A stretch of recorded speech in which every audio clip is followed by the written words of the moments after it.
Previous લેક્ચરમાં આપણે સેમિકન્ડક્ટરની અંદર ઇન્ટ્રિન્સિક સેમિકન્ડક્ટર વિશે ચર્ચા કરી હતી. શુદ્ધ અર્ધવાહક, પ્યોર નેચરલ અર્ધવાહકો, સિલિકોન અને જર્મેનિયમનું એક્ઝામ્પલ આપી, બેન્ડ થિયરી તમને સમજાવી હતી, કોવેલેન્ટ બોન્ડ કોને કહેવાય સમજાવ્યું હતું, ફ્રી ઇલેક્ટ્રોન કેવી રીતે એનર્જી આપવાથી પ્રોડ્યુસ થાય અને કન્ડક્શન બેન્ડની અંદર વેલેન્સ બેન્ડમાંથી કન્ડક્શન બેન્ડમાં જઈ અને વાહકતામાં વધારો કરે છે.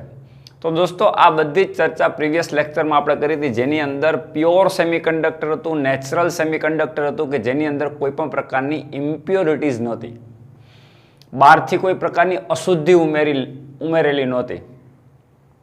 મિત્રો, આજે જે આપણે ચર્ચા કરવાની છે એ એવા સેમિકન્ડક્ટરની ચર્ચા કરવાની છે કે જે શુદ્ધ અર્ધવાહક નથી, એટલે કે પ્યોર સેમિકન્ડક્ટર નથી.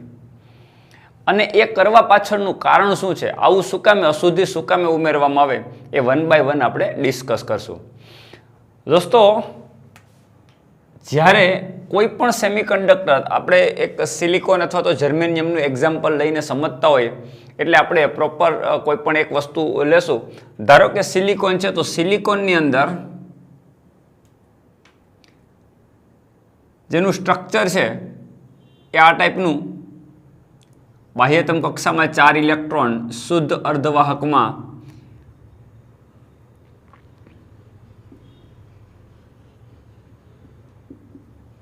અને આ રીતે કોવેલેન્ટ બોન્ડ હોય નજીકના એટમ સાથે.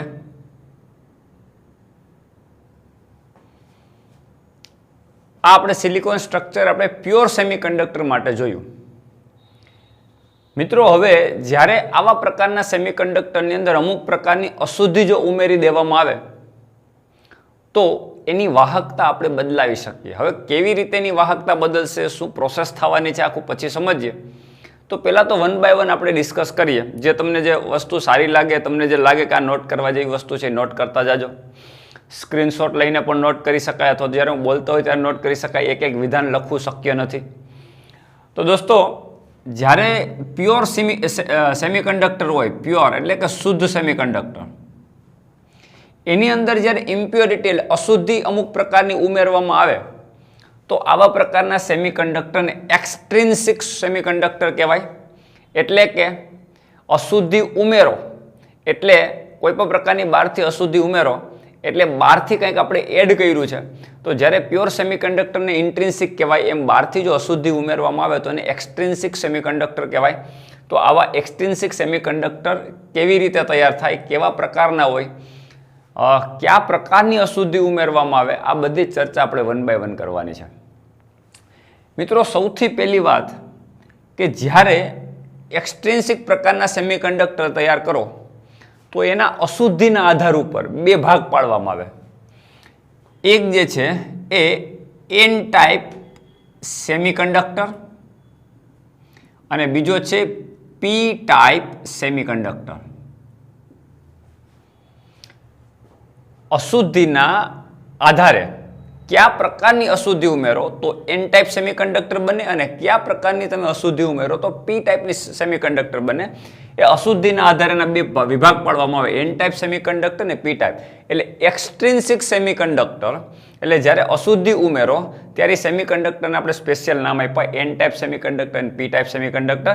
હવે ક્યારે એન ટાઈપ અને ક્યારે પી ટાઈપ બને એ આપણે ચર્ચા કરીએ. દોસ્તો, કોઈ પણ એક ક્રિસ્ટલ છે, એક સ્ફટિક છે, એની અંદર તમે અશુદ્ધિ ઉમેરો તો એક વસ્તુ પાકી કે એનું જે ઇન્ટિરિયર જે સ્ટ્રક્ચર છે એ બદલાવવું જોઈએ નહીં.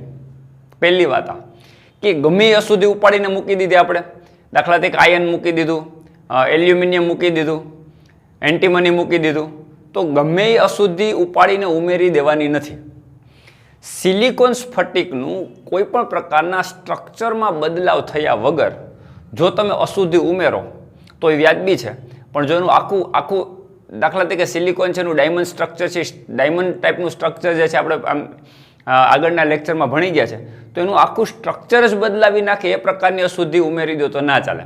કહેવાનો મતલબ, આના જે એટમની સાઇઝ છે એ એટમની સાઇઝ કરતાં વધુ અત્યંત સાઇઝવાળા તો ઓછી સાઇઝવાળા તમે એટમ ઉમેરી દો તો આનું સ્ટ્રક્ચર આખું બદલાવી નાખે. કારણ કે આની ગોઠવણી ચોક્કસ પ્રકારની હોય, તમે કેમેસ્ટ્રીમાં પણ ભણી ગયા.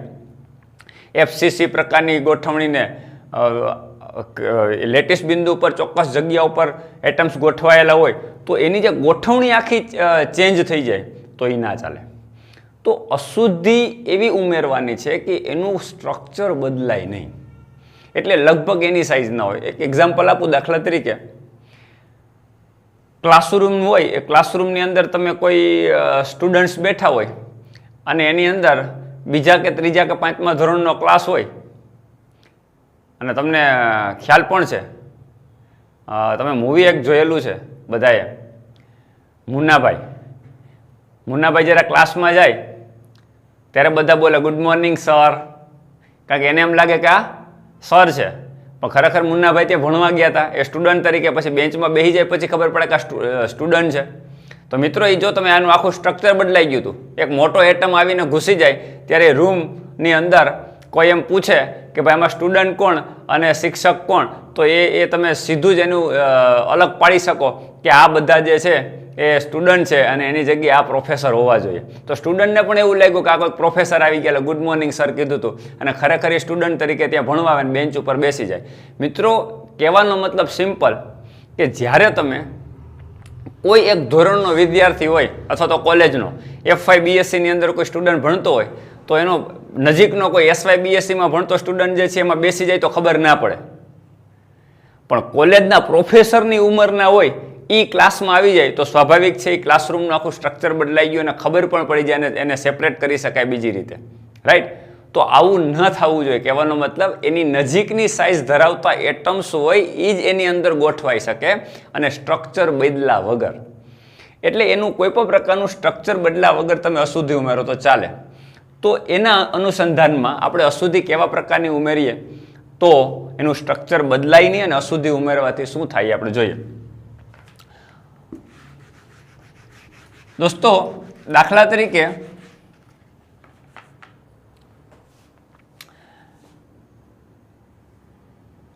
એટલે આપણે એવી વાત કરીએ કે કયા પ્રકારની અશુદ્ધિ ઉમેરવી જોઈએ, રાઈટ? તો દાખલા તરીકે સિલિકોનનો સ્ફટિક છે, એની અંદર આ મેં તમને હમણાં સ્ટ્રક્ચર બતાવ્યું.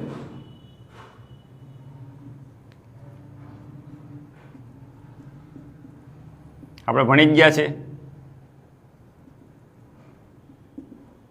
આ કોવેલેન્ટ બોન્ડ છે નજીકના એટમ સિલિકોન સાથે, આ શુદ્ધ અર્ધવાહક છે, રાઈટ? હવે આની અંદર આપણે ઇમ્પ્યોરિટી ઉમેરીએ તો કયા પ્રકારની ઇમ્પ્યોરિટી ઉમેરવાની હોય? દાખલા તરીકે જો આની અંદર આર્સેનિક, એન્ટીમની, આ પ્રકારની જો ફોસ્ફરસ, આ પ્રકારની જો અશુદ્ધિ ઉમેરવામાં આવે મિત્રો, તો આનું સ્ટ્રક્ચર પણ ના બદલાય અને અશુદ્ધિ પરમાણુ આની અંદર ફિટ પણ થઈ જાય. એટલે દાખલા તરીકે ફોસ્ફરસ છે અથવા તો એન્ટીમની છે અથવા તો આર્સેનિક છે, આ પ્રકારની અશુદ્ધિ ઉમેરવામાં આવે તો આવા સેમિકન્ડક્ટરને એન ટાઈપ સેમિકન્ડક્ટર કહેવાય. શું કહેવાય? N type semiconductor. હવે આને શું કામ એન ટાઈપ સેમિકન્ડક્ટર કહેવાય એ આપણે જોઈએ આગળ, એટલે પણ ખ્યાલ આવે. મિત્રો, જ્યારે દાખલા તરીકે ફોસ્ફરસ છે, ફોસ્ફરસના સ્ફટિકમાંથી અમુક લિમિટેડ એનું પ્રમાણ પણ જાળવવું પડે. તમે દાખલા તરીકે સિલિકોન જે છે એના સ્ફટિકની અંદર અત્યંત અશુદ્ધિઓ વધુ પ્રમાણમાં ઉમેરી દો તો એ ના ચાલે. એટલે પ્રમાણ જાળવીને એનું સ્ટ્રક્ચર પણ ના બદલાય અને પ્રમાણ જાળવીને જો અશુદ્ધિ ઉમેરવામાં આવે તો એ આપણને કંઈક આગળ ઇલેક્ટ્રોનિક સર્કિટની અંદર કામ આવવાનું છે. તો એના માટે આપણે એક એક્ઝામ્પલ લઈએ. દાખલા તરીકે ફોસ્ફરસ જે છે એ અશુદ્ધિ તરીકે ઉમેરીએ તો શું કરશે? આની અંદર એન્ટર થશે સ્ફટિકની અંદર અશુદ્ધિ તરીકે. અને હા, એક વસ્તુ ધ્યાન રાખજો, અશુદ્ધિ ઉમેરવાની વાત હોય એટલે એની સ્પેશિયલ પ્રોસેસ હોય, ઇન્ડસ્ટ્રીયલ પ્રોસેસ હોય. મિત્રો, કોઈ આ દાખલા તરીકે પી ટાઈપનો સ્ફટિક છે અને સિલિકોનનો સ્ફટિક છે, બેયને શું કરી દેવાના? એકબીજાને ગુંદરથી ચોંટાડી દેવાના. આ રીતે અશુદ્ધિ ઉમેરવાની હોય નહીં. એટમ ટુ એટમ એકબીજા વચ્ચે પ્રક્રિયા થઈ શકે એ રીતે એને હાઈ ટેમ્પરેચર ઉપર પીગાડી અને પછી એને અશુદ્ધિ ઉમેરવામાં આવે. એટલે આ વસ્તુ ધ્યાન રાખવાની છે અને સ્પેશિયલ ઇન્ડસ્ટ્રીયલ પ્રોસેસ છે અને આ પ્રકારના એન ટાઈપના સેમિકન્ડક્ટર તૈયાર કરવામાં આવે. ઓકે, હવે જ્યારે આમાં પી ફોસ્ફરસ આની અંદર એન્ટર કરશે એટલે ફોસ્ફરસના એટમ સિલિકોનના આજુબાજુના એટમ્સની વચ્ચે ગોઠવાઈ જશે, એ પોતાની જગ્યા કરી લેશે. અને જ્યારે ફોસ્ફરસનો એટમ ગોઠવાય ત્યારે સ્ટ્રક્ચર બદલા વગર, કોઈ પણ પ્રકારની ગોઠવણી બદલા વગર, ખાલી સિલિકોનની જગ્યા ઉપર, સિલિકોનના એટમની જગ્યા ઉપર ફોસ્ફરસ પોતાની જગ્યા લઈ લે અને ફોસ્ફરસની જે ઇલેક્ટ્રોન રચના છે, આર્સેનિક છે, એન્ટીમની છે, ફોસ્ફરસ, આની બાહ્યતમ કક્ષામાં કેટલા ઇલેક્ટ્રોન છે? 5. એટલે આ પ્રકારની જે અશુદ્ધિ છે એને પેન્ટાવેલેન્ટ અશુદ્ધિ કહેવાય. તો પેન્ટાવેલેન્ટ અશુદ્ધિ જ્યારે ઉમેરવામાં આવે ત્યારે આ પ્રકારના એન ટાઈપ સેમિકન્ડક્ટર બને. મિત્રો આપણને ખબર છે બાહ્યતમ કક્ષામાં 3 ઇલેક્ટ્રોન હોય તો ટ્રાઇવેલેન્ટ કહેવાય. તો એ રીતે 5 ઇલેક્ટ્રોન છે તો પેન્ટાવેલેન્ટ કહેવાય. તો જ્યારે બાહ્યતમ કક્ષામાં 5 ઇલેક્ટ્રોન હોય એવા આર્સેનિક, એન્ટીમની, ફોસ્ફરસ આવા જ્યારે અશુદ્ધિ ઉમેરવામાં આવે તેની બાહ્યતમ કક્ષાના, હવે દરેકની આપણે ઇલેક્ટ્રોન રચના બતાવતા નથી, બાહ્યતમ કક્ષાના 5 ઇલેક્ટ્રોન, જેવી રીતે સિલિકોનની અંદર આવે 1s2 2s2 2p6 3s2 3p2, તો એ જ રીતે બાહ્યતમ કક્ષામાં 3s2 ને 3p2 હતા, એના બદલે ત્યાં શું થશે? 3s2 અને 3p3 થઈ જશે. એટલે બાહ્યતમ કક્ષાના 5 ઇલેક્ટ્રોન થઈ ગયા. તો 5 ઇલેક્ટ્રોન જે છે એ આપણે બતાવીએ. 1 2 3 4.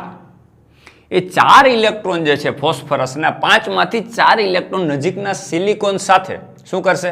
કોવેલેન્ટ બોન્ડ બનાવીને જોડાઈ જશે. હવે જે 5મો ઇલેક્ટ્રોન છે એ પરમાણુઓનો 5મો ઇલેક્ટ્રોન એક્સ્ટ્રા મળે છે. મિત્રો, જે અશુદ્ધિ ઉમેરવાની જે પ્રક્રિયા છે ને, ડોપિંગ કર્યું કહેવાય. શું કહેવાય? ડોપિંગ. ડોપિંગ કહેવાય. અને જે અશુદ્ધિ ઉમેરો છો એ તમારા માટે ડોપ્ડ કહેવાય. એટલે ડોપ્ડ કરેલો એટમ્સ એટલે કોનો છે? ફોસ્ફરસનો, રાઈટ? તો ફોસ્ફરસ એ ડોપ્ડ કહેવાય અને આ ડોપિંગ પ્રોસેસ કહેવાય. તો ડોપિંગ પ્રોસેસની અંદર એક એક્સ્ટ્રા ઇલેક્ટ્રોન મળે છે. એટલે જ્યારે સિલિકોન સેમિકન્ડક્ટરની અંદર અશુદ્ધિ તમે ઉમેરો ત્યારે દરેક એક એટમ દીઠ, આવા તો કરોડોની સંખ્યામાં એટમ્સ હશે કે જે સિલિકોન, 4 સિલિકોનની વચ્ચે એક જગ્યા કરી અને એક ફોસ્ફરસ જગ્યા કરીને ઉમેરશે. એટલે એક એટમ દીઠ ફોસ્ફરસના અશુદ્ધિ પરમાણુના એક એટમ દીઠ, અશુદ્ધિ સ્ફટિકનો કોઈ પણ એક એટમ દીઠ અને એક ઇલેક્ટ્રોન મળશે એક્સ્ટ્રા. તો આ એક્સ્ટ્રા જે ઇલેક્ટ્રોન છે એ કેવી અવસ્થામાં હશે? બોન્ડિંગ તો નથી મિત્રો, અહીંયા કોવેલેન્ટ બોન્ડ તો બનેલો નથી. કોવેલેન્ટ બોન્ડ તો 4 સાથે બનેલા છે. તો આ ઇલેક્ટ્રોન ફ્રી હશે? નહીં મિત્રો, ફ્રી નહીં હોય, નિયરલી ફ્રી હશે. એટલે કહેવાનો મતલબ શું કે એને સૂક્ષ્મમાં સૂક્ષ્મ એનર્જી જો આપવામાં આવશે તો એ ફ્રી થઈ જશે ઓલમોસ્ટ. એટલે ખરેખર આ ફ્રી ઇલેક્ટ્રોન નથી પણ નિયરલી ફ્રી છે. એટલે કહેવાનો મતલબ બોન્ડને તોડવા માટે જ્યારે બોન્ડ બન્યો હોય ત્યારે એનર્જી જે જરૂરી હોય એ રીતે જ્યારે બોન્ડ તોડવો હોય એ ત્યારે બોન્ડ તોડવા માટે તમારે એને એક્સ્ટ્રા એનર્જી આપવી પડે. તો બોન્ડ જે સહસંયોજક બંધ છે એને તોડવા માટે હાઈ એનર્જીની જરૂર પડે. જ્યારે આ ઇલેક્ટ્રોન છે, જો સમજો, એ ફોસ્ફરસ ઉપરનો ન્યુક્લિયસ છે, એ ફ્રી નથી, એની કક્ષાનો ઇલેક્ટ્રોન જ છે, પણ એ જે કક્ષાનો ઇલેક્ટ્રોન છે એ સહસંયોજક બંધથી જોડાયેલો નથી, દોરીથી બંધાયેલો નથી. એટલે આને તોડવો છે ને સહેલો હશે. એટલે ખરેખર બોન્ડ તોડવાનો છે જ નહીં. એને એક્સ્ટ્રા એનર્જી, સૂક્ષ્મમાં સૂક્ષ્મ એનર્જી આપશો ને મિત્રો, એટલે ફ્રી થઈ જશે, નિયરલી ફ્રી છે. એટલે આપણે આને કહેશું ફ્રી ઇલેક્ટ્રોન. એટલે કહેવાનો મતલબ શું કે આ જે છે એ એક્સ્ટ્રા એક ઇલેક્ટ્રોન આપતો રહેશે. એટલે આવા 5 એટમ હશે તો 5 ફ્રી ઇલેક્ટ્રોન એક્સ્ટ્રા મળશે. અને મિત્રો, આ ફ્રી ઇલેક્ટ્રોન એક્સ્ટ્રા તો આપણે યાદ કરો કે જ્યારે કન્ડક્શન બેન્ડની અંદર ઇલેક્ટ્રોન ફ્રી હોય તો એની વાહકતામાં સ્વાભાવિક છે એ વધારો કરશે અને એ કંડક્ટિવિટી એની વધારી અને એ વિદ્યુતના વહનમાં પણ ઉપયોગી બનશે. તો દોસ્તો, અહીંયા ફ્રી ઇલેક્ટ્રોન જે છે દર એક અશુદ્ધિ પરમાણુ દીઠ એક એક્સ્ટ્રા ઇલેક્ટ્રોન મળે છે. ક્લિયર? ઓકે. હવે બહુ મહત્વની વાત કે આ ફ્રી ઇલેક્ટ્રોન જે છે એ અને કોવેલેન્ટ બોન્ડ એટલે સહસંયોજક બંધના ઇલેક્ટ્રોન જે છે, હવે એક વસ્તુ સિમ્પલ સમજજો કે આની સૂક્ષ્મમાં સૂક્ષ્મ એનર્જી, એનો મતલબ શું કે સિલિકોન કે જર્મેનિયમનો જ્યારે સ્ફટિકની અંદર ફોસ્ફરસનો એક્સ્ટ્રા એક ઇલેક્ટ્રોન છે, એને જે ઇલેક્ટ્રોનને જે ઉર્જાની જરૂર પડે છે એ ઇલેક્ટ્રોન મુક્ત થવા માટે 0.05 ઇલેક્ટ્રોન હોલ્ડ જેટલી ઉર્જા અથવા તો 0.01 ઇલેક્ટ્રોન જેટલી ઉર્જા તમે આપો તો એ મુક્ત થઈ જશે. તો સિલિકોન માટે 0.05 ઇલેક્ટ્રોન હોલ્ડ અને એ જ વસ્તુ જર્મેનિયમ માટે જર્મેનિયમ માટે 0.01 ઇલેક્ટ્રોન વોલ્ટની જરૂર પડે. તો મિત્રો આ ઇલેક્ટ્રોન જે છે એ તો નોર્મલ રૂમ ટેમ્પરેચર ઉપર જ મુક્ત થઈ જશે, એટલે કહેવાનો મતલબ એ ફ્રી જશે. તો આ ફ્રી ઇલેક્ટ્રોન એક્સ્ટ્રા એને મળે છે, જે એની વાહકતામાં વધારો કરશે. હવે આપણે એ વિચારીએ કે આ સિલિકોનના જે બોન્ડ છે સહસંયોજક બંધ એ તૂટશે. મિત્રો દાખલા તરીકે 25 અથવા તો 100 મુક્ત ઇલેક્ટ્રોન હોય તો એની સાપેક્ષે સહસંયોજક બંધમાંથી જો કોઈ તૂટે ઇલેક્ટ્રોન તો એ તૂટશે તો એની સંખ્યા અત્યંત ઓછી હશે. લગભગ આ સહસંયોજક બંધમાં રહેલા ઇલેક્ટ્રોન તૂટશે જ નહીં. નોર્મલ કેસમાં સામાન્ય રૂમ ટેમ્પરેચરે ઇલેક્ટ્રોનના સહસંયોજક બંધ તૂટવાના નથી, કારણ કે એને હાઈ એનર્જીની જરૂર પડે. મેં તમને ગયા લેક્ચરમાં પણ કીધું હતું કે સિલિકોન માટે 1.1 ઇલેક્ટ્રોન વોલ્ટ અને જર્મેનિયમ માટે 0.7 ઇલેક્ટ્રોન વોલ્ટ. તો જર્મેનિયમને 0.7 ઇલેક્ટ્રોન વોલ્ટ અને સિલિકોન માટે 1.1 ઇલેક્ટ્રોન, એટલે સહસંયોજક બંધને તોડવા માટે 1.1 ઇલેક્ટ્રોન વોલ્ટ જોઈએ, જે રૂમ ટેમ્પરેચરે મળશે નહીં. પણ અમુક એવા ઇલેક્ટ્રોન હશે, સહસંયોજક બંધ હશે કે જે નબળા હશે, એને ઓછી એનર્જી તૂટી જશે, પણ એની સંખ્યા અત્યંત ઓછી હોય. સમજો, એટલે આ ઇલેક્ટ્રોન દાખલા તરીકે 100 ઇલેક્ટ્રોન હોય ફ્રી, તો એની સાપેક્ષે સહસંયોજક બંધ તૂટેલા ઇલેક્ટ્રોન દાખલા તરીકે 4 જ હોય. તો 100 ની સાપેક્ષમાં, એટલે અશુદ્ધિ પરમાણુના જે ફ્રી ઇલેક્ટ્રોન છે એ 100 હોય તો સામે સહસંયોજક બંધ હોય મિત્રો, એ સહસંયોજક બંધના ઇલેક્ટ્રોન એના કરતાં તૂટેલા ઇલેક્ટ્રોન ફ્રી થયા હોય એ ઇલેક્ટ્રોન કેવા હોય? અત્યંત ઓછા હોય. એટલે 100 ની સાપેક્ષે 4, એટલે મોટા ભાગના ઇલેક્ટ્રોન ફ્રી ઇલેક્ટ્રોન અશુદ્ધિ પરમાણુમાંથી એક્સ્ટ્રા મળે છે. એટલે અહીંયા ઇલેક્ટ્રોનની સંખ્યા, અહીંયા ઇલેક્ટ્રોનની મુક્ત ઇલેક્ટ્રોનની સંખ્યા જે છે એ ખૂબ વધારે છે. સહસંયોજક બંધ તૂટ્યો એ મુક્ત ઇલેક્ટ્રોન થયો છે. સમજો, મુક્ત ઇલેક્ટ્રોન થયો છે પણ સામે એક હોલ રચાણો હોય, એટલે એક ઇલેક્ટ્રોન સામે એક હોલ, એટલે દાખલા તરીકે અહીંથી ઇલેક્ટ્રોન તૂટ્યો તો સામે એક હોલ રચાણો હોય, તો જેટલા ઇલેક્ટ્રોન એટલા હોલ. દાખલા તરીકે 4 ઇલેક્ટ્રોન તો સામે 4 હોલ રચાણા હોય, રાઈટ. તો ફાઇનલી શું થયું મિત્રો? 4 ઇલેક્ટ્રોન 100 ઇલેક્ટ્રોન ફ્રી જે બોન્ડ તોડીને નથી નીકળ્યા, ઇન રૂમ ટેમ્પરેચરે જ ફોસ્ફરસ ઉપરના અશુદ્ધિ પરમાણુના ઇલેક્ટ્રોન છે, એટલે 104 ઇલેક્ટ્રોન થયા, સામે 4 જ હોલ થયા. તો આનો મતલબ શું થયો કે આવા પ્રકારના અશુદ્ધિ પરમાણુ ઉમેરવામાં આવે મિત્રો, તો ઇલેક્ટ્રોનની એકમ કદ દીઠ ઇલેક્ટ્રોનની સંખ્યા એકમ કદ દીઠ હોલની સંખ્યા કરતાં અત્યંત વધારે હોય, એટલે કે Ne greater than NH હોય. યાદ કરો દોસ્તો, શુદ્ધ અર્ધવાહકની અંદર જેટલા Ne હતા એટલા NH હતા. એકમ કદ દીઠ ઇલેક્ટ્રોનની સંખ્યા જેટલી ઇલેક્ટ્રોનની હતી એટલા જ હોલ, કારણ કે જેટલા ઇલેક્ટ્રોન તૂટે આમાં એટલા હોલ રચાતા હતા. જ્યારે તમે ડોપિંગ કરો, અશુદ્ધિ ઉમેરો, ત્યારે એક વધારાનો ઇલેક્ટ્રોન એ ડોનેટ કરે છે, એટલે એ ડોનર પરમાણુ કહેવાય. તો અત્યારે ફોસ્ફરસ શું છે? એક ઇલેક્ટ્રોનનું સિલિકોનના સ્ફટિકને દાન કરે છે. મિત્રો આ ડોનર પરમાણુ છે, અને ડોનર પરમાણુ છે દરેક ઇલેક્ટ્રોન શું કરે છે? એક વધારાનો એક્સ્ટ્રા ઇલેક્ટ્રોન એ સિલિકોનના સ્ફટિકને આપે છે. અને ડોનેટ કરવાથી મેં તમને કીધું કે 100 મુક્ત ઇલેક્ટ્રોન હોય તો સહસંયોજક બંધથી તૂટેલા 4 ઇલેક્ટ્રોન હોય તો સામે 4 હોલે હોય ને, તો હોલની સંખ્યા 4 થઈ, સામે ઇલેક્ટ્રોનની ટોટલ સંખ્યા 104 થઈ. એટલે સિલિકોનનો અશુદ્ધિ ઉમેરેલો આખો સ્ફટિક તમે લ્યો મિત્રો, તો એની અંદર ઇલેક્ટ્રોનની સંખ્યા હોલની સાપેક્ષે અત્યંત વધારે હોય. આઈ હોપ આ વાત ક્લિયર થઈ ગઈ હશે. તો ડોનર પરમાણુ એટલે કે અશુદ્ધિ પરમાણુ તમે જ્યારે સિલિકોનના સ્ફટિકમાં અથવા તો જર્મેનિયમમાં આ પ્રકારના અશુદ્ધિ પરમાણુ એડ કરો ત્યારે એક એક્સ્ટ્રા ઇલેક્ટ્રોન મળે, અને જે ફ્રીજ હોય છે એટલે કન્ડક્શન બેન્ડની અંદર, બેન્ડની સાથે ચર્ચા કરીએ તો કન્ડક્શન બેન્ડની અંદર ઇલેક્ટ્રોનની સંખ્યા એટલી બધી વધારે હોય કે જેથી કરીને સેમિકન્ડક્ટરની વાહકતામાં આપણે શું કરી શકીએ? વધારો કરી શકીએ, અને જે વિદ્યુત વહનમાં આપણને ફાળો આપે છે, એટલે વિદ્યુત વહનમાં આપણને હેલ્પફુલ થશે. એટલે વિદ્યુત વાહકતા પણ વધારવા માટે આપણે એક્સ્ટ્રા અશુદ્ધિ પરમાણુમાંથી જે ઇલેક્ટ્રોન મળે છે એનો આપણે ફાયદો લઈએ છીએ. દોસ્તો આઈ હોપ આ વાત બધાને ક્લિયર થઈ ગઈ હશે. હવે બહુ એક મહત્વની અને ઇમ્પોર્ટન્ટ વાત, આપણા મગજમાં જે કદાચ ખોટી અન્ડરસ્ટેન્ડિંગ ક્રિએટ કરે એ. જ્યારે સિલિકોનની અંદર અશુદ્ધિ ઉમેરવામાં આવે, જો નોટ કરવા જેવી વસ્તુ, અશુદ્ધિ ઉમેરવામાં આવે મિત્રો, ત્યારે એ વિદ્યુત ભારની દ્રષ્ટિએ તટસ્થ રહેશે, વિદ્યુત ભારની દ્રષ્ટિએ ઋણ થઈ જશે કે ધન થઈ જશે?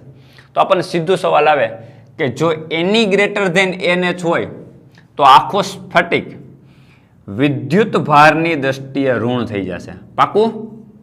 નાય, નો થાય. આ મિસઅન્ડરસ્ટેન્ડિંગ ઊભી થાય.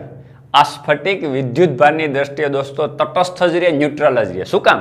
કારણ કે ફોસ્ફરસની અંદર એક્સ્ટ્રા બાહ્યતમ કક્ષામાં, દાખલા તરીકે ફોસ્ફરસની અંદર પેન્ટાવેલેન્ટ અશુદ્ધિ છે તો એક્સ્ટ્રા 5 ઇલેક્ટ્રોન છે ને,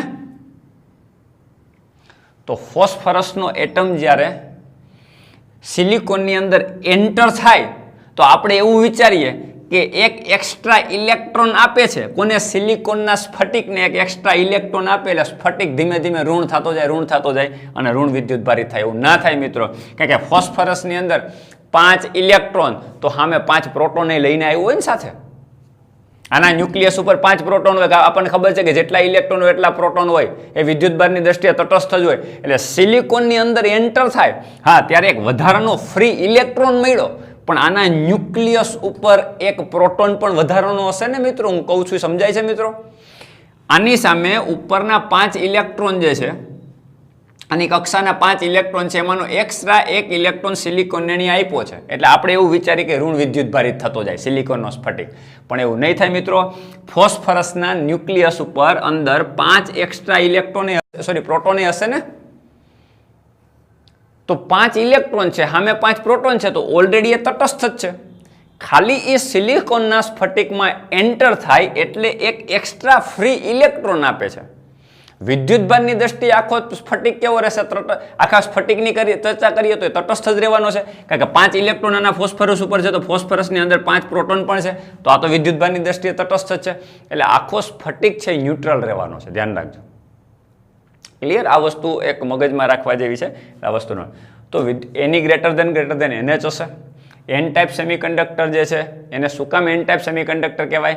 કારણ કે ઋણ વિદ્યુત ભારિત નથી થઈ ગયો, એને એક્સ્ટ્રા ઇલેક્ટ્રોનને કારણે એની વાહકતા વધી, ઇલેક્ટ્રોનનો ચાર્જ નેગેટિવ હોય, એટલા માટે આપણે એને એન ટાઈપ સેમિકન્ડક્ટર કહીએ છીએ. ક્લિયર? તો આ રીતે એન ટાઈપ સેમિકન્ડક્ટર તૈયાર થાય ને એની વાહકતામાં આપણે વધારો કરી શકીએ.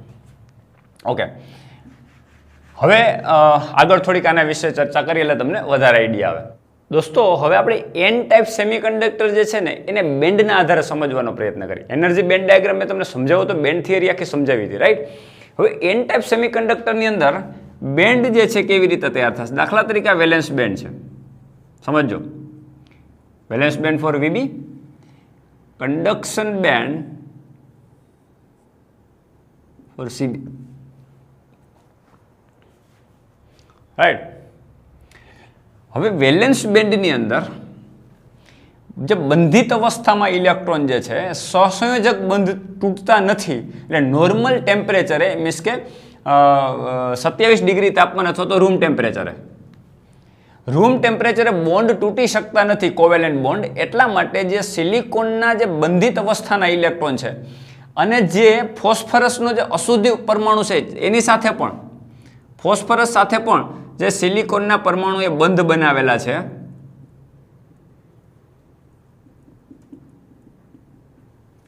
આ બંધિત અવસ્થાના ઇલેક્ટ્રોન મીન્સ આ બધા ઇલેક્ટ્રોન ઘણા બધા, આમાંનો અત્યારે ટેમ્પરરી સમજી લો એક પણ બોન્ડ તૂટતો નથી રૂમ ટેમ્પરેચર ઉપર, એક પણ બોન્ડ તૂટતો નથી. માત્ર ફોસ્ફરસના ઇલેક્ટ્રોન આ એ ફ્રી ઇલેક્ટ્રોન છે, નિયરલી ફ્રી છે. સમજો, ફ્રી નથી, નિયરલી ફ્રી છે. એને ફ્રી કરવા માટે એનર્જીની જરૂર પડશે, પણ એટલી એક્સ્ટ્રા એનર્જી નહીં આપવી પડે કે હાઈ વોલ્ટેજ આપવા પડશે કે હાઈ એને હીટિંગ આપવું પડશે, ગરમ કરવો પડશે અર્ધવાહકને. આવું નહીં થાય, નોર્મલ ટેમ્પરેચરે થઈ જશે. મેં હમણાં જ તમને વાત કરી કે સિલિકોન માટે 0.05 અને જર્મેનિયમ માટે 0.01 ઇલેક્ટ્રોન વોલ્ટ જેટલી ઉર્જા આપો એટલે મુક્ત થઈ ગયા. ફ્રી જ છે, એટલે ફ્રી છે એનો મતલબ ફ્રી ઇલેક્ટ્રોન ક્યાં હોય મિત્રો? કંડક્શન બેન્ડમાં. તો કન્ડક્શન બેન્ડની નજીકની ઉર્જા, એટલે કન્ડક્શન બેન્ડની નજીક એટલે કન્ડક્શન બેન્ડની નજીક અહીંયા આ લેવલ ઉપર, તો આ જે લેવલ છે એ ડોનર લેવલ થયું કહેવાય.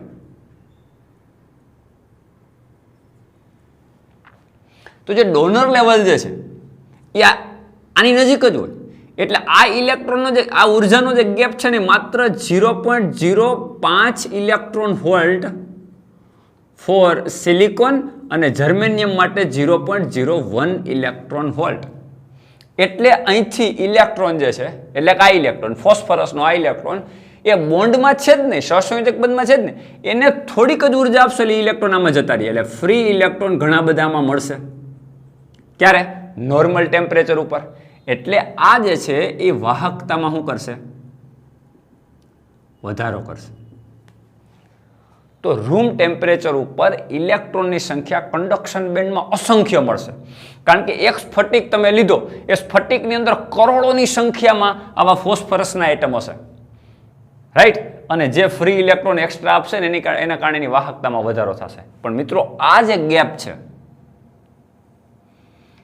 એ તો સિલિકોન માટે 1.1 ઇલેક્ટ્રોન વોલ્ટનો છે આ ગેપ, એટલે કે energy forbidden gap, easy forbidden gap, આ તો આપણને ખબર છે.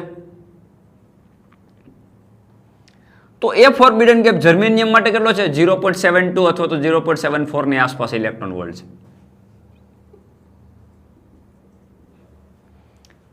તો અહીંથી ઇલેક્ટ્રોનને જમ્પ કરીને કન્ડક્શન બેન્ડમાં જવા માટે હાઈ એનર્જીની જરૂર પડશે, જે રૂમ ટેમ્પરેચર મળવા નથી, રાઈટ? પણ એમાંના અમુક ઇલેક્ટ્રોન જે છે એ અમુક મેં હમણાં ગણતરી કરાવી તો ઓલા 100 હોય તો અમે 4, તો 4 બોન્ડ કોઈ સંજોગોને કારણે તૂટી ગયા, એને એટલી પર્યાપ્ત એનર્જી મળી ગઈ અને એ તૂટી ગયા. ખરેખર તો એટલી એનર્જી મળતી જ નથી, પણ એના બીજા પણ ઘણા બધા રીઝન હોય છે. તો મિત્રો એ આપણે કન્સિડર કરીએ કે ધારો કે આની અંદર 4 ઇલેક્ટ્રોન એવા છે, 4 બોન્ડ એવા છે કે જે તૂટી ગયા. તો આ 4 ઇલેક્ટ્રોન એટલે કે દાખલા તરીકે ચલો 100 આપણે એક જ ઇલેક્ટ્રોન વિચારીએ, તો અહીંયા એક ઇલેક્ટ્રોન તૂટ્યો અને કન્ડક્શન બેન્ડમાં જતો રહ્યો, તો એક્સ્ટ્રા એક ઇલેક્ટ્રોન અહીંયા વયો ગયો ને અહીંયા એક હોલ રચાણો. પણ મિત્રો વેલેન્સ બેન્ડની અંદર હોલની સંખ્યા અત્યંત ઓછી હશે, એટલે આખો સ્ફટિક વિચારો, મુક્ત ઇલેક્ટ્રોનની સંખ્યા પ્રતિ એકમ કદ દીઠ ઇલેક્ટ્રોનની સંખ્યા અત્યંત વધારે છે, સામે હોલ એક જ છે, એટલે એક છે બીજા 2-4 વોલ્ટ, મીન્સ કે જેટલા સંયોજક બંધ તૂટ્યા એટલા હોલ. એટલા માટે અહીંયા Ne greater than NH હોય. પણ આખો સ્ફટિક વિદ્યુતભારની દ્રષ્ટિએ તટસ્થ હોય, કારણ કે જો આપણે વિચારીએ કે આમાં ઇલેક્ટ્રોન વધારે છે ને હોલ ઓછા છે એટલે ઇલેક્ટ્રોનનો ચાર્જ વધારે ઋણ વિદ્યુતભારિત હોય, એવું ના થાય. ફોસ્ફરસના એટમની અંદર 5 એક્સ્ટ્રા ઇલેક્ટ્રોન 5 બાહ્યતમ કક્ષાના ઇલેક્ટ્રોન સામે 5 પ્રોટોન પણ હોય, એટલે વિદ્યુતભારની દ્રષ્ટિએ ઓલરેડી તટસ્થ જ એટમ્સ હોય, અને એ અંદર એન્ટર થાય તો સ્ફટિકની વાહકતામાં વધારો કરે, મુક્ત ઇલેક્ટ્રોન છે એટલે, પણ એ વિદ્યુતભારની દ્રષ્ટિએ ઋણ થઈ જશે નહીં. એ વિદ્યુતભારની દ્રષ્ટિએ આખો સ્ફટિક કેવો રહેશે? તટસ્થ. અને કન્ડક્શન બેન્ડની અત્યંત નજીક લેવલ જે છે ને ડોનર લેવલ કહેવાય, એટલે કે ડોનર પરમાણુની જે ઉર્જા છે, આ કોની ઉર્જા છે? આ ઉર્જા કોની છે? કયા ઇલેક્ટ્રોનની? આ ઇલેક્ટ્રોનની. એને 0.05 ઇલેક્ટ્રોન વોલ્ટ ઉર્જા મળશે એટલે સીધો કન્ડક્શન બેન્ડમાં જતો રહેશે, એટલે આ લેવલ કરતાની ઉર્જા ઘણી વધારે હશે. હવે આને ઉર્જા કન્ડક્શન બેન્ડમાં જવા માટે ઝાઝી આપવી પડતી નથી, એટલે આટલી બધી ઉર્જા આપવી પડતી નથી, ખાલી આટલી જ એનર્જી આપવી પડે છે. કેટલી? 0.05 ઇલેક્ટ્રોન, અથવા તો જર્મેનિયમ માટે 0.01 ઇલેક્ટ્રોન વોલ્ટ. તો આમાં આ પ્રકારે જેમાં Ne greater than NH હોય, આ પ્રકારના અશુદ્ધિ ઉમેરી અને આ પ્રકારના સેમિકન્ડક્ટર બનાવી શકાય, અને N ટાઈપ સેમિકન્ડક્ટર કહેવાય.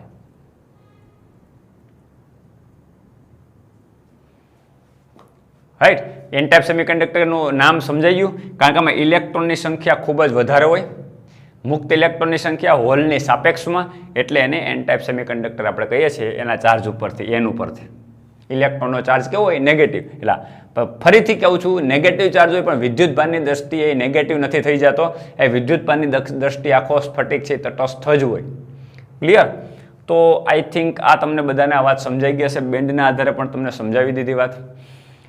હવે આપણે એના પછી પી ટાઈપ સેમિકન્ડક્ટર જે છે એની અંદર જઈએ અને સમજીએ કે આના કરતાં કેવી રીતે ડિફરન્ટ છે. એટલે આપણે એન ટાઈપ સેમિકન્ડક્ટર જે જોયું, તો હવે પી ટાઈપ સેમિકન્ડક્ટર કઈ પ્રકારના હોય તમે જો.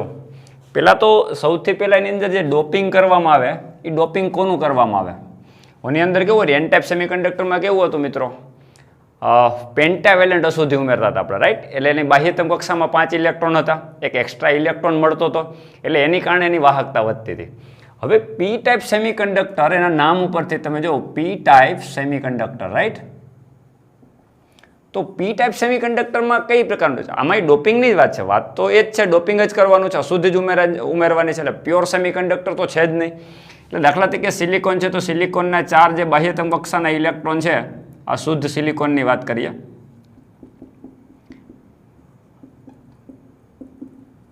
રાઈટ? આ બાહ્યતમ, આ કોવેલેન્ટ બોન્ડ એને બનાવ્યા બાજુના ઇલેક્ટ્રોન સાથે. હવે તમે ડોપિંગ કરો તો આની અંદર ટ્રાઇવેલેન્ટ પ્રકારની અશુદ્ધિ ઉમેરવામાં આવે, ટ્રાઇવેલેન્ટ, કે જેની બાહ્યતમ કક્ષામાં 3 electron, 1s2, 2s2, 2p6, 3s2 ને 3p1, આવી જેની ઇલેક્ટ્રોન રચના હોય, એલ્યુમિનિયમ છે, બોરોન છે, ઇન્ડિયમ છે, રાઈટ?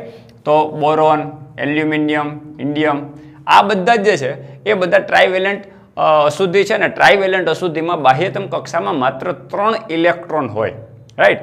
હવે તમે આને દાખલા તરીકે આની અંદર ઇલેક્ટ્રોન અશુદ્ધિ તરીકે ઉમેરો, તો આની બાહ્યતમ કક્ષામાં 3 જ ઇલેક્ટ્રોન છે, એટલે 3 ઇલેક્ટ્રોન સિલિકોન હારે કોવેલેન્ટ બોન્ડ બનાવશે. તો આ અહીંયા બોન્ડ બનવાનો નથી. સિલિકોન પાસે ઇલેક્ટ્રોન છે, પણ એલ્યુમિનિયમ પાસે તો 3 જ ઇલેક્ટ્રોન છે, એટલે અહીંયા ખાલી એક વધારાની જગ્યા બચશે. આનો મતલબ શું થયો મિત્રો, કે ટ્રાઇવેલેન્ટ અશુદ્ધિની અંદર એક એક્સ્ટ્રા હોલ મળશે, એક એક્સ્ટ્રા ઇલેક્ટ્રોન મળવાનો નથી, રાઈટ? તો એક વધારાનો હોલ મળવાનો છે, એટલે આની અંદર કરોડોની સંખ્યામાં એલ્યુમિનિયમના અશુદ્ધિ પરમાણુઓ છે, અને એની અંદર દરેક એલ્યુમિનિયમ દીઠ એક એક્સ્ટ્રા હોલ મળવાનો છે, એટલે 10 એલ્યુમિનિયમના અશુદ્ધિ પરમાણુ હોય તેની અંદર 10 એક્સ્ટ્રા હોલ હોય, રાઈટ? તો આને પણ અહીંયા એક 10 એક્સ્ટ્રા હોલ છે, તો ઓલાની જેમ જ આપણે અહીંયા NH NE થશે. અહીંયા હોલની સંખ્યા વધારે છે ઇલેક્ટ્રોનની સાપેક્ષે, તો અહીંયા એક એક્સ્ટ્રા હોલ મળે છે, તો હોલનો જે ચાર્જ છે આપણે ભણી ગયા પોઝિટિવ ચાર્જ છે, એની ઉપરથી આને પી ટાઈપ સેમિકન્ડક્ટર કહેવાય. હવે આ જ વસ્તુ આપણે સમજવાનો પ્રયત્ન કરીએ કે આમાં એક એક્સ્ટ્રા ઇલેક્ટ્રોન નથી, એટલે અહીંયા ઇલેક્ટ્રોનને કારણે એની વાહકતા નથી, ઇલેક્ટ્રોનને કારણે વાહકતા છે નહીં. એટલે એનો તમે બેન્ડ ડાયાગ્રામ બનાવશો તો આ valence band, sorry conduction band, નીચે છે વેલેન્સ બેન્ડ છે, રાઈટ? તો કન્ડક્શન બેન્ડની અંદર ઇલેક્ટ્રોન છે જ નહીં, કારણ કે આની અંદર મુક્ત ઇલેક્ટ્રોન ક્યાંય છે જ નહીં. હવે મેં તમને કીધું એમ કે આને જો કોવેલેન્ટ બોન્ડ તોડવા માટે, દાખલા તરીકે આ બોન્ડને તૂટવું છે, આ બોન્ડ, આ સિલિકોનનો એટમ છે, રાઈટ?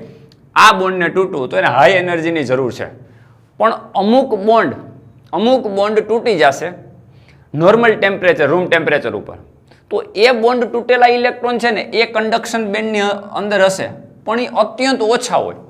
એટલે લગભગ મેં અહીંયા તમને કન્ડક્શન બેન્ડની અંદર એક જ ઇલેક્ટ્રોન બતાવ્યો.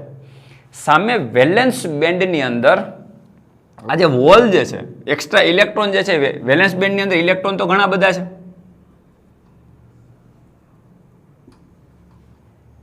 પણ એ બંધિત અવસ્થામાં છે, ધ્યાન રાખજો. એ વાહકતામાં ક્યાંય ભાગ ભજવી શકે એવી પરિસ્થિતિ છે નહીં.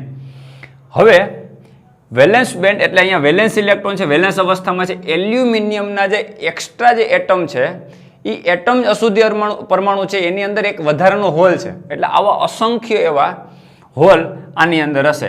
એટલે અહીંયા ઈ લેવલ જે છે, એ એક્સ્ટ્રા હોલ જે છે એ આની અંદર તમને, જેવી રીતે મેં તમને કીધું કન્ડક્શન બેન્ડમાં તમારો અહીંયા એક લેવલ હોય, ડોનર લેવલ હોય, એમ તમારું આ એક્સેપ્ટર લેવલ કહેવાય. એક્સેપ્ટ એટલે આ ઇલેક્ટ્રોન વધારાનો હોલ આપશે નહીં, ઇલેક્ટ્રોન ખાઈ જશે. એટલે દાખલા તરીકે કોઈ ઇલેક્ટ્રોન, એક વધારાનો ઇલેક્ટ્રોન છે, તો ઇલેક્ટ્રોન જે છે અહીંથી કંઈક એનર્જી મળી આને, તો રૂમ ટેમ્પરેચર ઉપર આ બોન્ડ તૂટી અને મુક્ત નહીં થઈ શકે, પણ શું થશે, એને થોડી એનર્જી મળશે. તો મેં તમને આની પહેલાં શુદ્ધ અર્ધવાહકમાં કીધું હતું કે આને થોડી એનર્જી મળશે, એટલે એના વેવ નેચરને કારણે એ સીધો ઇલેક્ટ્રોન કૂદકો મારીને આની અંદર આ હોલમાં બુરાઈ જશે. એટલે ઇલેક્ટ્રોનનું મૂવમેન્ટ થાય છે, પણ ફ્રી નથી થતો, એ આ હોલની અંદર આવી જાય છે. પણ આ જે જગ્યા છે એ ઇલેક્ટ્રોન ઓની જેમ જ આવે 0.05 ઇલેક્ટ્રોન વોલ્ટ અથવા તો 0.01 ઇલેક્ટ્રોન વોલ્ટ ફોર જર્મેનિયમ. આટલી એનર્જી આપશો ને એટલે અહીંથી ઇલેક્ટ્રોન મુક્ત થઈ પણ ફ્રી નહીં થઈ શકે, એ બાજુના એલ્યુમિનિયમના હોલમાં બુરાઈ જશે. એટલે મૂવમેન્ટ થઈ પણ એ ક્ષણિક થઈ, રાઈટ. અને એ પણ આ એક્સેપ્ટર લેવલ. એક્સેપ્ટ કરવું એટલે એ ભિખારી છે, ઓલો ડોનર હતો, ઓલો દાતા હતો, આ ભિખારી છે, એ બીજાનો ઇલેક્ટ્રોન ખાઈ જાય છે. એટલે આ જે છે ને એક્સેપ્ટર કહેવાય. તો એક્સેપ્ટર લેવલ જે છે ને વેલેન્સ બેન્ડની અત્યંત નજીક હોય. એટલે આ ઇલેક્ટ્રોન વોલ્ટ ગેપ હોય ને 0.05 electron volt for silicon and 0.01 electron volt for germanium, right. તો હવે આ ઇલેક્ટ્રોન જે છે, આ ઇલેક્ટ્રોન એને કૂદકો મારીને વેલેન્સ બેન્ડમાંથી કન્ડક્શન બેન્ડમાં જવાની જરૂર નથી. ખાલી શું કરવાનું છે, અહીંથી આના હોલની અંદર બુરાઈ જવાનું છે. એટલે અહીંયા એક્સ્ટ્રા હોલની સંખ્યા વધશે, કારણ કે આ ઇલેક્ટ્રોન કૂદકો મારીને અહીંયા આવી ગયો તો અહીંયા વધુ ને વધુ હોલ મળશે. તો જેટલા ઇલેક્ટ્રોન અહીંથી મુક્ત થઈ અને અહીંયા બુરાઈ જશે તો અહીંયા બધા પાછા ઇલેક્ટ્રોન થઈ જશે. તો વેલેન્સ બેન્ડની અંદર મેક્સિમમ હોલ તમને જોવા મળશે. એટલે અહીંયા NH greater than and greater than NE હોય. મિત્રો અગેન કહું છું, કન્ડક્શન બેન્ડના ઇલેક્ટ્રોન અહીંયા મુક્ત વિદ્યુતભાર વાહક તરીકે ભાગ ભજવતા નથી. એટલે મેજોરિટી કોણ છે, હોલ છે. એટલે ચાર્જ કેરિયર અત્યારે ભલે મૂવ ઇલેક્ટ્રોન થાય છે, પણ થવાનું કારણ શું છે, અહીંયા જો ઘણા બધા હોલ હશે તો ટ્રાફિક ખુલ્લો થશે. એટલે ટ્રાફિક હોય, દાખલા તરીકે ઘણો બધો ટ્રાફિક હોય તો આગળની કાર મૂવ થાય તો ત્યાં જગ્યા થાય તો પાછળની કાર અંદર એન્ટર થશે. જગ્યા જ ન હોય તો મૂવમેન્ટ કેમ થશે? એટલે વેલેન્સ બેન્ડની અંદર હોલ એટલા બધા થઈ જાય છે કે ઇલેક્ટ્રોન મુક્ત રીતે હરીફરી શકે. એટલે અહીંથી અહીંયા સુધી જાય તો ફરીથી અહીંયા હોલ બુરાઈ ગયો, રાઈટ. અહીંયા એક નવો અહીંથી બોન્ડ તૂટી ગયો અને અહીંયા હોલમાં બુરાઈ ગયો તો અહીંયા એક નવો હોલ તૈયાર થઈ ગયો. ફરીથી દાખલા તરીકે આ ઇલેક્ટ્રોન તૂટી ગયો અહીંથી અને અહીંયા બાજુમાં દાખલા તરીકે અહીંથી આ સિલિકોન, પછી એલ્યુમિનિયમ આવે, રાઈટ. આ સિલિકોનનો એક બોન્ડ તૂટ્યો, આ હોલમાં બુરાઈ ગયો એક્સ્ટ્રા હોલમાં, તો અહીં નવો એક હોલ રચાશે. પણ એ નવો જે હોલ રચાય છે ક્યારે થશે? બોન્ડ તૂટશે તો. પણ મિત્રો આ બોન્ડ તૂટવા માટે એને હાઈ એનર્જીની જરૂર નથી પડતી, કારણ કે એને તૂટીને ફ્રી નથી થવું. એને બાજુના હોલમાં એલ્યુમિનિયમના અશુદ્ધિ પરમાણુ જે એક્સેપ્ટર પરમાણુ છે એના હોલમાં ખાલી જવું છે. એટલે એને એટલી હાઈ એનર્જીની જરૂર પડવા નથી. એટલે 0.05 ઇલેક્ટ્રોન રૂમ ટેમ્પરેચર ઉપર આ ઇલેક્ટ્રોન આ એક્સેપ્ટર લેવલ સુધીના ઉર્જામાં તો એન્ટર થઈ શકશે અને પ્રવાહનું નિર્માણ કરશે અથવા તો વિદ્યુત વાહકતા વધારશે. તો આ રૂમ ટેમ્પરેચર ઉપર આટલી ઉર્જા સાથે અહીંયા વધુ ને વધુ હોલ વધારે મળશે ને ઇલેક્ટ્રોનની સંખ્યા એની સાપેક્ષે ઓછી હશે. તો સેમ વસ્તુ અહીં એ જ થશે. વિદ્યુતભારની દ્રષ્ટિએ આખો ક્રિસ્ટલ જે છે એ તો તટસ્થ જશે, ન્યુટ્રલ રહેશે. એ NH ગ્રેટર ધેન NE હોવાથી ધન વિદ્યુતભારિત નહીં થઈ જાય મિત્રો. શું કામ? કારણ કે જેટલા 3 હોલ લઈને આવ્યો છે તો એની કક્ષામાં 3 એક્સ્ટ્રા ઇલેક્ટ્રોન પણ છે. તો એ વિદ્યુતભારની દ્રષ્ટિએ તો તટસ્થ જ છે. એટલે ટ્રાઇવેલેન્ટ અશુદ્ધિમાં બાહ્યતમ કક્ષામાં 3 ઇલેક્ટ્રોન, સામે 3 પ્રોટોન પણ છે. એટલે વિદ્યુતભારની દ્રષ્ટિએ તો તટસ્થ જ છે. એટલે એવું આપણે વિચારવાનું નથી કે અહીંયા એક વધારાનો હોલ છે એટલે વિદ્યુતભારની દ્રષ્ટિએ ધન થતો જશે. એ સ્ફટિક આખો વિદ્યુતભારની દ્રષ્ટિએ કેવો રહેશે? તટસ્થ. એટલે ખાસ મગજમાં રાખો દોસ્તો, N ટાઈપ સેમિકન્ડક્ટર હોય કે P ટાઈપ સેમિકન્ડક્ટર હોય એ વિદ્યુતભારની દ્રષ્ટિએ જે છે એ ન્યુટ્રલ જ રહેશે. સ્ફટિક આખો ન્યુટ્રલ જ રહેશે, રાઈટ. અને આમાં હોલની સંખ્યા વધારે હોય, ઇલેક્ટ્રોનની સંખ્યાની સાપેક્ષે ઓછી હોય. અહીંયા કન્ડક્શન બેન્ડના ઇલેક્ટ્રોન વાહકતામાં ભાગ ભજવતા નથી, પણ વેલેન્સ બેન્ડના હોલ ભાગ ભજવે છે. શું કામ? એ હોલ મૂવ નથી થતા, ઇલેક્ટ્રોનને જવાની જગ્યા આપે છે. એટલે વિદ્યુતભાર વાહક તરીકે ખરેખર કોણ થયું? હોલ. એટલે ઇલેક્ટ્રોન જેમાં મૂવ થાય એમ હોલ નીચે મૂવ થાય છે એવું કહી શકાય. તો હોલની નીચે તરફની ગતિ એટલે પ્રવાહનું નિર્માણ પણ તે નીચે તરફ કરશે. વધારે પછી આપણે સમજશું. એટલે NH ગ્રેટર ધેન NE હોય આવા પ્રકારના સેમિકન્ડક્ટરને P ટાઈપ સેમિકન્ડક્ટર કહેવાય. ક્લિયર? તો આ પ્રકારે N ટાઈપ અને P ટાઈપ સેમિકન્ડક્ટરની વાત મેં તમને સમજાવી. હવે બે માટે કોમન વાત, દાખલા તરીકે બેનો તફાવત તમે કરો તો તમને ખબર પડી ગઈ કે આમાં ઇલેક્ટ્રોનની સંખ્યા વધે. સેમિકન્ડક્ટર જો શુદ્ધ હતું તેના માટે NE is equal to NH હતું, રાઈટ. હવે ઘણી વખત આનામાં ન્યુમેરિકલ પ્રકારના ક્વેશ્ચન પૂછાય તો બે માટે કોમન વાત, એક ઇક્વેશન આવે એ વસ્તુ આપણે મગજમાં રાખવાની છે. એ ઇક્વેશન છે આવું છે, NE into NH is equal to NI square. આનું કોઈ ડેરિવેટ કરવાનું નથી, આ કંઈ પ્રૂવ કરવાનું નથી, આપણે સીધું ઇક્વેશન યાદ રાખવાનું છે. બે માટે કોમન છે. જેમાં હોલની સંખ્યા વધારે છે NH ગ્રેટર ધેન NE છે, એટલે કે પી ટાઈપ સેમિકન્ડક્ટરમાં, અને જેમાં NE ગ્રેટર ધેન NH છે, એટલે કે N ટાઈપ સેમિકન્ડક્ટરમાં. મિત્રો જેમાં ઇલેક્ટ્રોનની સંખ્યા વધારે છે તો સામે હોલ ઓછા છે, એટલે Ni² કોન્સ્ટન્ટ જ રહેશે. આ Ni² એટલે ઇન્ટ્રિન્સિક વિદ્યુતભાર, એટલે શુદ્ધ અર્ધવાહકમાં જે સ્થિતિ હોય. તો આ ઇક્વેશન મગજમાં રાખવાનું છે. દાખલા તરીકે તમને એમ કીધું કે સ્ફટિકની અંદર આટલા વિદ્યુતભાર વાહકો, એકમ કદ દીઠ વિદ્યુતભાર વાહક આટલા છે, દાખલા તરીકે N ટાઈપ સેમિકન્ડક્ટર છે, તો N ટાઈપ સેમિકન્ડક્ટરમાં મેજોરિટી ચાર્જ કેરિયર કોણ? ઇલેક્ટ્રોન. પી ટાઈપ સેમિકન્ડક્ટરની અંદર મેજોરિટી ચાર્જ કેરિયર કોણ? હોલ. એટલે મેજોરિટી અને માઇનોરિટીનો મતલબ શું? કે જેમાં વિદ્યુતભાર વહનમાં ઇલેક્ટ્રોન ભાગ ભજવતા હોય તો એ મેજોરિટી ચાર્જ કેરિયર ઇલેક્ટ્રોન કહેવાય. તો N ટાઈપ સેમિકન્ડક્ટરમાં મેજોરિટી ચાર્જ કેરિયર કોણ? ઇલેક્ટ્રોન. પી ટાઈપ સેમિકન્ડક્ટરમાં મેજોરિટી ચાર્જ કેરિયર કોણ? તો કે હોલ. માઇનોરિટીમાં કોણ હોય? ઇલેક્ટ્રોન હોય. તો અહીંયા તમારા માટે મેજોરિટી ચાર્જ ઇલેક્ટ્રોનની સંખ્યા ધારો કે તમને આપી દીધી, અથવા તો કુલ વિદ્યુતભાર વાહકોની સંખ્યા આપી દીધી Ni, સામે Ne આપેલા હોય તો તમને NH ખબર પડે, અથવા તો NH આપેલા હોય તો તમને Ne ખબર પડે. એટલે આ બે કોમન N ટાઈપ સેમિકન્ડક્ટર અને P ટાઈપ સેમિકન્ડક્ટર માટે આ કોમન ઇક્વેશન છે Ne into NH is equal to Ni². જેમાં Ne વધારે છે સામે NH ઓછા હશે, Ni કોન્સ્ટન્ટ રહેશે. જેમાં NH વધારે છે તો સામે Ne ઓછા હશે તો Ni² તો કોન્સ્ટન્ટ રહેશે. એટલે આ બે માટે કોમન છે. એટલે ઇન્ટ્રિન્સિક વિદ્યુતભાર વાહકોનો વર્ગ તમે કરો એટલે Ne into NH જેટલો થાય. આનું કોઈ સાબિતી આપવાનું નથી, આ ઇક્વેશન આપણે યાદ રાખવાનું છે. એટલે કહેવાનો મતલબ NH, Ne અથવા તો Ni આપણે એકબીજામાંથી આપણે મેળવી શકીએ. તો આ ઇક્વેશન ખાસ મગજમાં રાખવાનું છે, બે માટે કોમન છે. અને એની ઉપરથી કયા પ્રકારના MCQ પૂછાય એ પણ આપણે MCQની પણ ચર્ચા કરશું. તો દોસ્તો આજે આપણે એક્સટ્રિન્સિક વિદ્યુતભાર વાહક એટલે કે જ્યારે અશુદ્ધિ એટમ ઉમેરવામાં આવે, અશુદ્ધિ પરમાણુ ઉમેરવામાં આવે ત્યારે એની અંદર કેવા પ્રકારના ફેરફાર થાય અને N ટાઈપ અને P ટાઈપ સેમિકન્ડક્ટર કેવી રીતે તૈયાર થાય એ આપણે જોયું. હવે એનો વિદ્યુત વાહકતા આપણે વધારી છે. એકમાં હોલની સંખ્યા વધારે છે અને વિદ્યુત વાહકતા વધી, એકમાં ઇલેક્ટ્રોનની સંખ્યા વધારે છે અને વિદ્યુત વાહકતા વધારેલી છે. એ વાહકતાનો આપણે ઉપયોગ ક્યાં કરવાનો છે, કેવા પ્રકારના કમ્પોનન્ટ બનાવીને એનો ઉપયોગ કરવાનો છે એ આપણે નેક્સ્ટ લેક્ચરમાં જોશું. આજના લેક્ચરમાં અહીંયા સુધી રાખશું. Have a good day.